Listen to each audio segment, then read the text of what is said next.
Hi, welcome back to our podcast, Books Don't Review Themselves. I'm Jessica. And I'm Kim. And today we are going to review The Dead Girls Club by Damien Angelica Walters. I'll read the synopsis and then we'll take it from there. In 1991, Heather Cole and her friends were members of the Dead Girls Club. Obsessed with the macabre, the girls exchanged stories about serial killers and imaginary monsters. Like the Red Lady, the spirit of a vengeful witch killed centuries before. Heather knew the stories were just that, until her best friend Becca began insisting the Red Lady was real, and she could prove it. That belief got Becca killed. It's been nearly 30 years, but Heather has never told anyone what really happened that night. That Becca was right, and the Red Lady was real. She's done her best to put that fateful summer, Becca, and the Red Lady behind her, until a familiar necklace arrives in the mail, a necklace Heather hasn't seen since the night Becca died. The night Heather killed her. Now someone else knows what she did, and they're determined to make Heather pay. So what'd you think? So I would give it probably a 4. Okay. I gave it a 5. So yes, I was very impressed with this. I did a little research on Damien Angelica Walters. That name just amuses me because, like I was saying before, devil and angel. At first, I thought this was her first full-length novel, but she actually has 2 other ones. Looks like Cry Your Way Home and Paper Tigers. And then she's written like a bunch of short stories and has them in anthologies and stuff. So I might check out some of her other stuff one day, perhaps. My thing is, I didn't mind the book or the writing or anything, but the main character kind of annoyed me a little. I think that's... put you off. A little, and I could probably be swayed to a 5 just because, like, I did like the story. I like the premise of the story and all that stuff. But that main character, it was just like... Yeah, I agree. It's like you have such a good life and and she was annoying. And the other thing it kind of got me thinking was, it's just like, it made me think because, like, she grew up to be a clinical... was it a child clinical psychologist? Yeah, I think is so. The proper term. And it's just like, oh boy, like. But so many people like who have issues go into that field, right? Or not child, but psychology or psychiatry or whatever. I think it's kind of a common occurrence. They're trying to fix themselves through other people. Got me thinking about The Silent Patient. Okay, which I haven't read yet, but it's in from the library, so I'll get to pick it up soon. So I'm not going to give too much away about that, but that's kind of what it got me thinking. And the other thing that kind of got me thinking was just like, oh my God, like how would I feel if I was going to therapy and knowing that my therapist was like...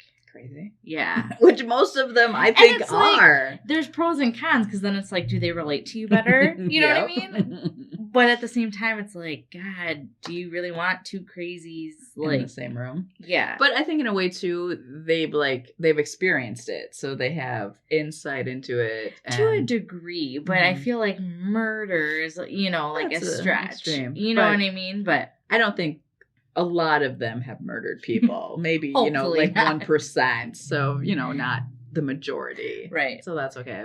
But yeah, and I think a lot of people, I was reading through the NetGalley reviews really quick before you got over, and I think that was the consensus. A lot of people did not particularly enjoy the main character. If you don't, that can really put you off a book. Even if the book is good, and I think to even narrow it down more, I think it's more the adult version of her, not the kid version. Yeah.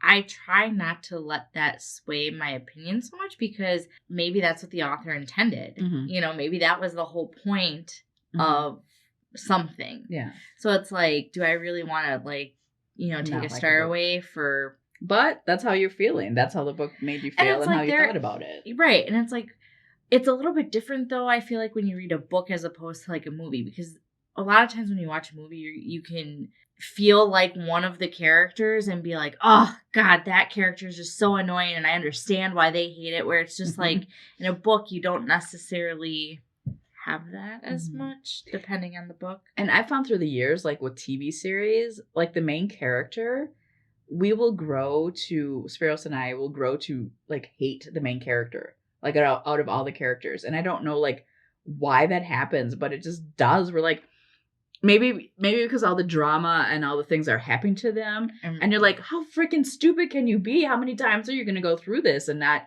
change your life? Right. So I can see Yeah. that. So, I mean, that was kind of a big thing for me. But I liked the story. I mean, I thought it was a fast read. Mm-hmm. I mean, it wasn't like super long either. And it flowed well, I felt. Like it went even back and forth. Back and forth well. And then it was a nice pace. It wasn't, it didn't drag on, or I didn't feel like there was a whole lot of like fluff. Yeah. You know? I mean, there were some parts where it was probably like, okay, but that's just because I'm trying to read it, you know? And I think some of the now had more of that when she keeps repeating the same things in her head. Right.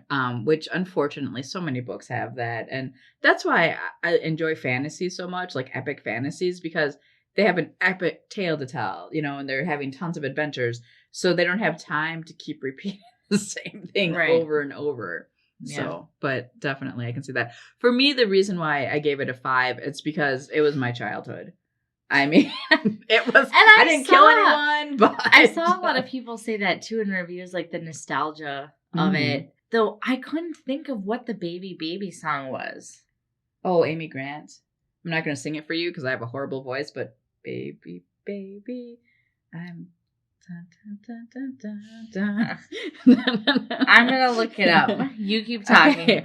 For me, though, basically, like, my friends and I, we would have sleepovers, and we would, you know, watch horror movies, and we would play Light as a Feather, Stiff as a Board, or we'd, you know, chant Bloody Mary in the mirror. See, that's what I thought of, too, was the Bloody Mary, when it was, like, the Red Lady? Red Lady, yeah. So, I mean, we did that, like, most weekends.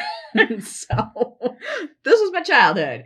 And, you know, I can confidently say this because I was a teenage girl. I feel like with any group of teenage girls, you have this drama. You know, you have 1 week you like each other. The next week, one of them is, you know, on the outs with the group. And then 2 weeks later, you're all back together again. And, you know, so, yes, I mean, that totally is real. Yes. And, I mean, that was even real for me. Mm-hmm. And, like, I kind of laughed a little bit when they, like, went to Claire's for their best friend's necklace. And I'm just like, That's where we got ours, was Claire's. Yeah, I did that. And I almost went to see if I could find, like, a best friend's necklace. And I was going to wrap one for you and give it to you right here on the podcast. Because I know you would open it and be like, what the fuck? I'm not wearing this. That's exactly what But, like, yeah, the whole best friends necklaces and going to Claire's. And it's like, is Claire's really, like... It's not even really that much of a thing anymore. I have no idea. Hanging out at the mall, like, I feel like that kind of, like, slowly ended with my generation. Because there's, like, not even really malls anymore. So, yeah.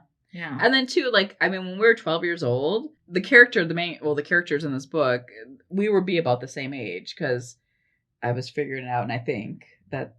Well, I couldn't quite tell. I wasn't sure if the now was she was 32 or 42. I wasn't sure about that. Because for whatever reason, I was thinking 30s. I was thinking 30s at first, but then they say they're 12 years old, and then 30 years later, so that would be 42, and I'm 43. So, but I kept thinking 30s for some reason too. Right. So either way, when I was 12 years old, we did just wander the neighborhood. You know, our parents were like, get the fuck out of the house. Just leave. We don't want you here. You know, they wouldn't be like, be home by sundown. They'd be like, whatever, when you're home, you're home. We don't really care. You know, I mean, we'd stay out until like midnight, 1 o'clock. Granted, we weren't, you know, miles and miles away. We're usually just, you know, across the road or down the block or something, which the same was with these girls. Right. As long as we, you know, were in our beds the next morning. Yeah, to be fair, it was a fairly small community you were in too. So it wasn't like New York City that you were just like, da-da-da. Yeah. But I'm sure even 30 years ago in New York City, you know, that was probably a thing too. Exactly. So yeah, it was my childhood. I guess in some aspects it was probably a little bit of mine. Not as much. Yeah, not as much. I also thought like the fact that almost every friend had a role, you know, was very much like Becca was being like, you know, kind of the bossy, tough kid, take charge one. But at the same time, I kind of felt bad for Becca because of her, like, environment. Situation, yeah. I read an interesting review, and I was kind of wondering what your take on it, because I haven't read a whole lot of Stephen King. But I read a review where they felt that this author was inspired by Stephen King. And they said they felt like the book kind of mimicked Stand By Me. It's and I think maybe Stand By Me. I can totally see that. Because a lot of Stephen King's books are about childhood friends. And they go through a trauma. And then years later, they get back together again because of something or a I knew trauma. from it. And like Stand By Me, yeah, that's pretty much the same gist of it too. More of the story is just their adventure that summer, but it also ties in because I think like the main character gets a letter or something or a phone call that one of the friends is dead or committed suicide. I don't remember. But I mean, that's basically the same as it, you know? Right. But similar, it's just, very similar, yeah. And once again, I mean, if she is my age, I should just check really quick. But, you know, if these characters are really 42, I read Stephen King as a kid, you know? So I can totally see that parallel as well. You're going to laugh so hard. When I saw Baby... Oh, God. What did you think of? Oh, God. Oh, you're going to hate me. I thought of... Baby Hit Me One More Time? No, what? Even worse. What? I thought of Justin Bieber's Baby. I am sure I've heard that song, but I do not know that song. Are you going to play Baby for me first so I can enjoy that nugget of awesomeness? See, even when I do Baby, it says Justin Bieber. Alrighty. So yeah. Told you would hate it. It was a song, and I'm sure it was lovely at that time. Yeah, it was huge. The other thing that I want to kind of talk about a little bit is I was impressed by the way for the nowadays part. I was actually questioning. I'm like, is she going crazy? Is she doing this herself? Yeah. Is someone out to get her? Is it Becca? Did she somehow live? And like, right. And at one point I was even like, is the Red Lady real? You know, I mean, it had that supernatural bent. And I'm like, is that the direction this book is going? Right. So I was impressed with that too, because I was questioning what was going on. And then the end, I thought it worked. You know, I wasn't like, no, that's totally unbelievable. I can't see that. Like it's too far-fetched or whatever, yeah. And even some of the questions, like, in regards to the necklace, you know, because Becca was wearing it the night that she was killed. Where did this necklace come from and stuff? And how that got wrapped up. I'm like, oh, okay. I kind of loved the fact that it incorporated that best friend's necklace. I just felt like that was kind of a cool... Perfect for the time, for the era. I mean, and you can still see it, you know, it's the little circle with the jagged and best and or BES and whatever. And when you got one, I mean, it was like, it was so cool, you know, it was like, ha. Nowadays, I think it's more like they're like unicorn necklaces and stuff like that. I have no idea. And the only reason why I know this is because when I shop online at the children's place for like Landry and for Audrey, they have like jewelry and stuff, and I see the little best friend unicorns and stuff. So. Yeah, unicorns are all the rage right now. Yes. See, now if you would have got me a best friend unicorn necklace, I would have wore the shit out of that. But yes. I bet you like on eBay, probably the old ones from the 80s and 90s, the best friends are probably going for like $25. The Claire's ones that like tarnish when you wear them. Yes, or like turn your neck green. Yeah, those were good quality. Yeah, that's probably why there's not really Claire's anymore. Yeah, it was something. I mean, I loved it as a kid, but yeah, it is what it is. Yeah.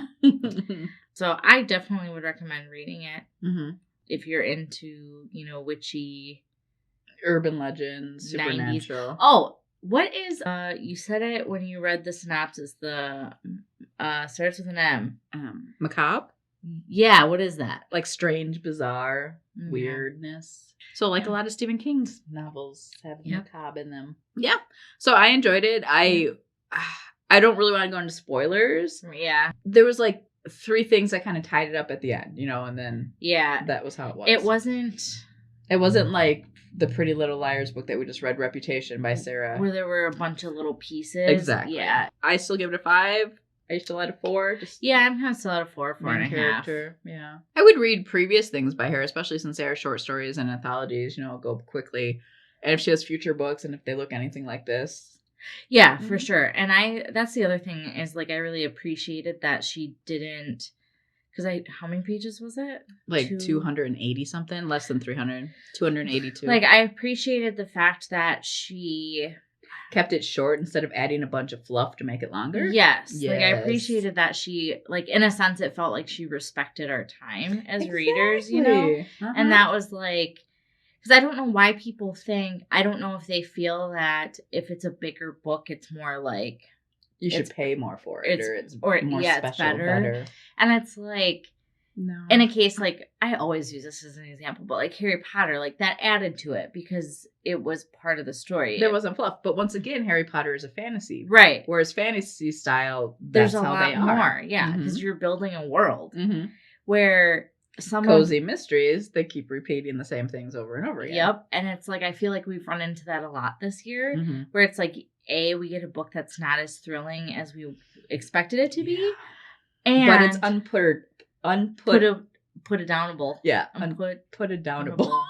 Yeah. And I hate that. Like, I think that's like a key. Like, as soon as we see that on the cover, we should just be like, nope, we're not even going to read that. Yep. That's ridiculous. So there's that aspect. And then it's the aspect that not only is it not as thrilling as we were hoping, but it's also like 400 pages or something yeah, stupid. Like 150 pages too long. Yeah. Oh, dear God, yeah. So that's something else, like, I really appreciated that she took the time and, like, I felt like she wrote a really good story, but was also, like, not trying to, like, drag it out and add pages and whatever, which is nice. You know, the other thing this book made me think about, which I don't know why, maybe it's the 90s things, and I'm not sure if we've brought this up before, but do you remember those books where it was like, if you want to enter here, go Choose to your own page adventure. 10. Yes. Yep. And I'm like, oh, God, I miss those. They had those like in the 80s. I remember reading them in the 80s. Yep. Those are good books. I think they still make them nowadays, too. I know they still make them. I should not say think. I know they do. We should do one. I think I'm thinking about. I'm not positive about this, but I think they have like adult style ones too. Interesting. We should look into that. That would be kind of fun. I don't know how we would talk about it. Which way did you go? Did you go to the dragon or did you go to the prince? But that could be kind of fun. So that would be something fun to look into. But anyway, yes. So I gave it 4 stars. I gave it 5 stars. Yes. And we like it. We like it. Thank you for writing a good book. Yes. Not wasting our time. Yep. We appreciate it. Yes, very much. We're doing short sentences. Okay. Thanks. Hope you like, subscribe, whatever else we do. I don't know. Comment down below. Yeah, there we go. Follow us on social media. Come back for more. Yay. Bye.